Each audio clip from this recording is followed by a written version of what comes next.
അധ്യായം 13 1 മുതൽ 7 വരെയുള്ള വാക്യങ്ങൾ. ദേശവിഭജനം. ജോഷുവ വൃദ്ധനായപ്പോൾ കർത്താവ് അവനോട് പറഞ്ഞു, നീ വൃദ്ധനായിരിക്കുന്നു, ഇനിയും വളരെയധികം സ്ഥലങ്ങൾ കൈവശപ്പെടുത്താനുണ്ട്.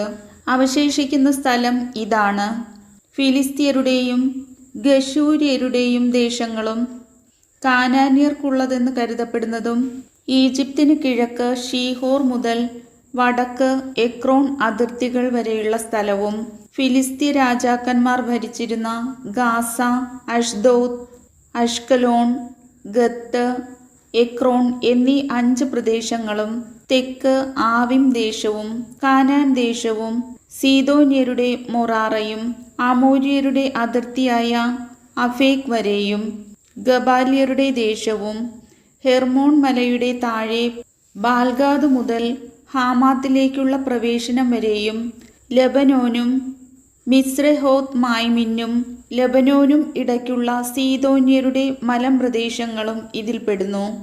ഇസ്രായേൽ ജനം മുന്നേറുന്നതനുസരിച്ച് ഞാൻ തന്നെ അവരെ അവിടെ നിന്ന് ഓടിക്കും. ഞാൻ നിന്നോട് കൽപ്പിച്ചിട്ടുള്ളതുപോലെ നീ ആ ദേശം ഇസ്രായേൽക്കാർക്ക് അവകാശമായി കൊടുക്കണം. ഈ ദേശം 9 ഗോത്രക്കാർക്കും മനാസയുടെ അർദ്ധഗോത്രത്തിനും അവകാശമായി വിഭജിച്ചു കൊടുക്കുക. കർത്താവിൻ്റെ വചനം.